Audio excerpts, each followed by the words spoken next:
بسم اللہ الرحمن الرحیم۔ مولا یا صلی وسلم دائما ابدا علی حبیبک خیر الخلق کلہم۔ امن تذکر جیران بذی سلم، کیا ہمسایوں کی یاد میں جو ذی سلم میں سے تھے، مزجت دمعا جرا من مقلۃ بدمی، تیری آنکھوں سے خون آلود آنسوں جاری ہیں۔ سلم پیلو سے مشابہ درخت کا نام ہے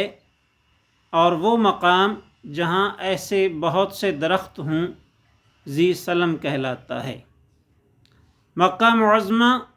اور مدینہ منورہ کے درمیان واقع جنگل میں ایسے درخت بکثرت پائے جاتے ہیں۔ سرکار دو عالم صلی اللہ علیہ وسلم جب مکہ معظمہ سے ہجرت فرما کر مدینہ منورہ کی طرف تشریف لے جا رہے تھے تو راستے میں آپ نے ایسے ہی ذی سلم کے ایک درخت کے نیچے آرام فرمایا تھا۔ اسی لیے صاحب قصیدہ بردہ شریف نے سب سے پہلے شعر میں اس مقام کی طرف اشارہ کرتے ہوئے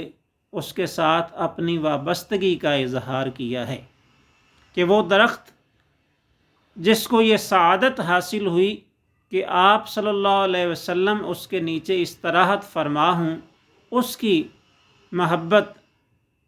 عاشق رسول صلی اللہ علیہ وسلم کے دل میں اتنی زیادہ ہے کہ اس کی یاد میں بھی آنکھوں سے خون آلود آنسوں جاری ہو جاتے ہیں۔ بعض اہل علم کے نزدیک سلم سے مراد جنت کا ایک مقام ہے اور یہاں استعارتاً سلم سے مراد روضہ محبوب خدا صلی اللہ علیہ وسلم لیا گیا ہے جو جنت کے مشابہ ہے، تو لہٰذا سلم کے استعمال میں صاحب روضہ یعنی آن حضور صلی اللہ علیہ وسلم کی ذات اقدس مراد ہے، جن کی یاد میں شاعر بے قرار ہے، اور جمع اس لیے استعمال کیا کہ تمام انبیاء علیہم السلام کی یاد پر حاوی ہو جائے۔ تو لہٰذا یہاں ذی سلم کے ہمسایوں سے مراد عالم ارواح کے تمام انبیاء علیہم السلام مراد ہیں جو ذی سلم میں سے ہیں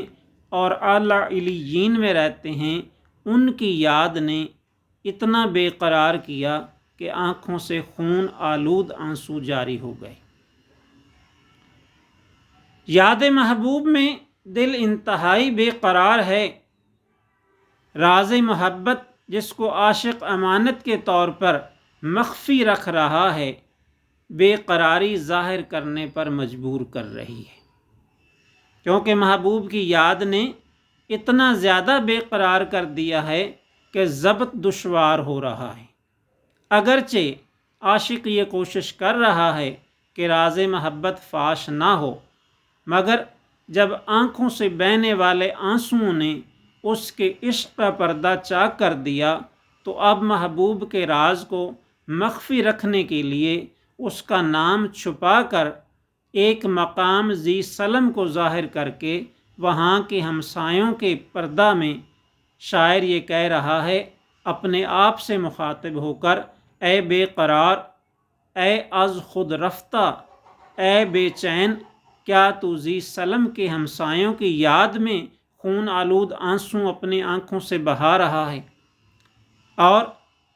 عشق معاملات کو باوجود اس کے کہ تو مضطرب اور بے قرار ہے چھپانا چاہتا ہے اور یہ نہیں بتاتا کہ تمہیں کس کی یاد نے اتنا بے قرار کیا ہے، اور اتنا بے قرار کیا ہے کہ تجھے ضبط دشوار ہو رہا ہے، اور اپنے آپ پر ضبط کرنے اور اپنی بے قراری کو روکنے کی وجہ سے تمہارے اوپر اتنا دباؤ بڑھا ہے کہ تمہاری آنکھوں سے خون آلود آنسوں جاری ہو گئے ہیں۔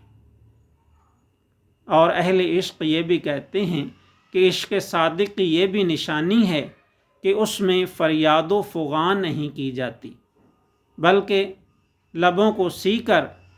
ہونٹوں پر خاموشی کی مہر لگا کر دل میں اپنے محبوب کو یاد کیا جاتا ہے۔ عشق کرنے والے ہمہ وقت محبوب کی یاد میں مگن اور محو رہتے ہیں۔ وہ کسی کے ساتھ اونچا بھی نہیں بولتے، بلکہ یہاں تک کہ سانس تک بھی اونچی نہیں لیتے کہ کہیں بے ادبی نہ ہو جائے۔ علامہ خرپوتی رحمۃ اللہ تعالی علیہ مذکورہ شعر کی تشریح میں ایک توجیہ یہ بھی فرماتے ہیں کہ عاشق جب اپنے عشق کو چھپا کر محبت کا منکر ہوتا ہے تو وہ عشق جو متصوفین کے نزدیک قلب انسان میں ہوتا ہے، یعنی اہل تصوف کے نزدیک وہ عشق جو انسان کے دل میں موجود ہے، وہ بڑھتے بڑھتے مشک کی خاصیت پیدا کر لیتا ہے۔ یعنی عاشق کے دل میں محبوب کے عشق کی وجہ سے خوشبو کی سی کیفیت طاری ہوتی ہے۔ اس خوشبو کی کیفیت کی وجہ سے وہ ہمہ وقت سرشار رہتا ہے اور سرور میں رہتا ہے، اور پھر یہ خوشبو پھیلتے پھیلتے ہر طرف پھیلنے لگ جاتی ہے، یہاں تک کہ محبت کا راز ظاہر ہونے لگ جاتا ہے۔ پھر وہ جتنا اپنی محبت کو چھپاتا ہے، جتنا عشق کو چھپانے کی کوشش کرتا ہے، اتنا ہی وہ اور زیادہ ظاہر ہوتا چلا جاتا ہے، اور عاشق کے دل پر مکمل طور پر اپنا قبضہ جما لیتا ہے۔ جب عاشق کے دل پر محبت کا سکہ جم جاتا ہے تو بے تابی کو ضبط کرنے کی کوشش میں اس کی آنکھوں سے خون آلود آنسو جاری ہو جاتے ہیں۔ محبوب کی یاد بڑی مبارک ہے، کیونکہ وہ خوش قسمت شخص ہے جو سرکار دو عالم صلی اللہ علیہ وسلم کی یاد میں اپنا وقت گزارے۔ اہل محبت اس ایک ایک سانس کو مبارک تصور کرتے ہیں جو آقا دو جہاں صلی اللہ علیہ وسلم کی یاد میں گزرے۔ لہٰذا علامہ خرپوتی رحمۃ اللہ علیہ فرماتے ہیں کہ محبوب کی یاد میں گزرنے والا وقت، اس کی ہر ساتھ جو ہے وہ اتنی مبارک ہے کہ اگرچہ رونے والا خون کے آنسو روتا ہے، لیکن اس بے قراری کو اور اس بے چینی کو اور اضطراب کو برداشت کرتا ہے، لیکن اس کو اتنا بڑا مرتبہ مقام حاصل ہوتا ہے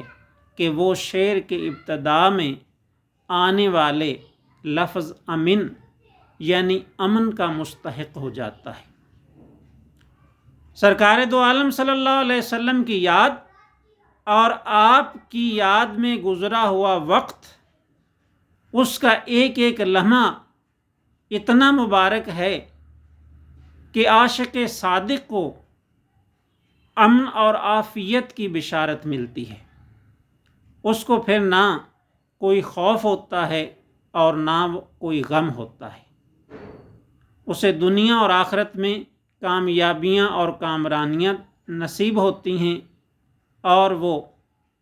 اللہ اور اس کے رسول صلی اللہ علیہ وسلم کی رضا کو پا لیتا ہے اور ہمیشہ کے لیے